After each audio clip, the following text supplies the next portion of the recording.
Nung nakaraan kasi, nagluto ako ng Spanish bangus sardines. Medyo nabitin kami doon, kaya nagluto ulit ako ngayon. Bali ngayon, ang gagawin ko naman, fried Spanish bangus sardines ang gagawin ko. Parang kasing luto, medyo hindi ako satisfied kasi nga, may kulang siya sa ginawa ko or may kulang ang nilagay ko doon. Sakto naman at nakapag-grocery na ako kanina, kaya sabi ko ito na lang ang lulutuin ko.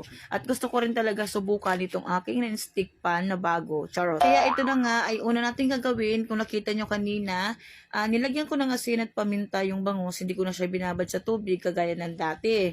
So ngayon ay piprito ko itong bangus kasi fried sardines bangus lang ang gagawin natin, ipiprito ko muna siya ng bahagya. So, alam nyo naman na galit yung mga bangus pag piniprito, kaya tinatakpan ko. Sa totoo lang, enjoy ako magluto ngayon. Din yung kawali ko, super nag-i-enjoy ako dahil non-stick talaga siya.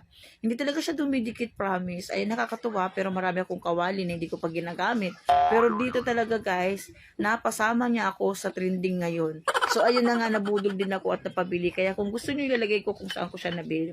So, ayan, pagkatapos maprito ng bangos, yung pinagprituhan ko ng mantika na natira na konti na lang, hindi ko na siya tinanggal.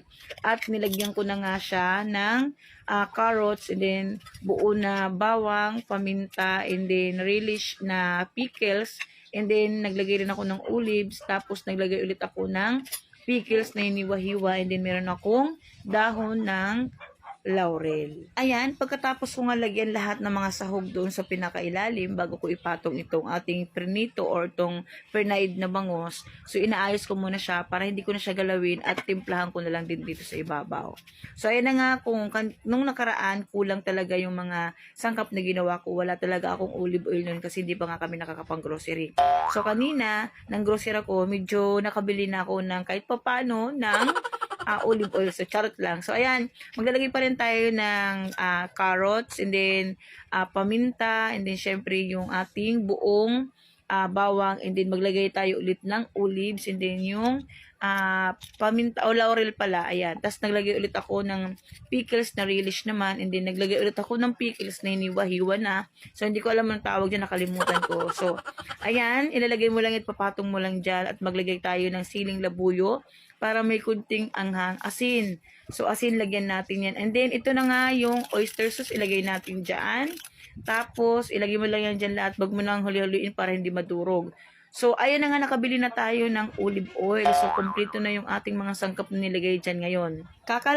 Kalahati lang ang gagamitin ko sa olive oil para magamit ko din sa susunod yung olive oil. So, ayun na nga guys, maglalagay ka ng isang cup ng tubig. Ayan, ipapantay mo lang yan dyan. Kung nakaraan ay pinili-shore cooker natin, dito ay isasalang lang natin dahil naka-fried naman na yung ating bangus. So, ayan, titingnan nyo lang, sisilip-silipin nyo lang dahil yung oyster sauce mabilis masunog. So, pagka medyo nag-i-sticky na siya, baka mamaya may tendency masunog yung ating niluluto. Pero, lulutuin nyo siya ng mga 1 hour ata kasi papatuyuin nyo yung maiiwan talaga yung olive oil na lang. So, ayan na nga, kung makikita nyo guys, kumukulo na siya. So, malapit na siya maluto kasi napansin ko na medyo parang napiprito na yung ating mga sangkap dyan at yung bangus. So, ayan lamang guys, kung nagustuhan nyo yung aking mga video, huwag nyo kalimutan mag-follow. And then, ayan, kung gusto nyo mag-suggest kung ano pa susunod natin lulutuin, itatry natin. So, yan lang. Tara guys, kuha na kayo ng kanin at sabay-sabay na natin tikman to at kumain. Yan lang. Bye!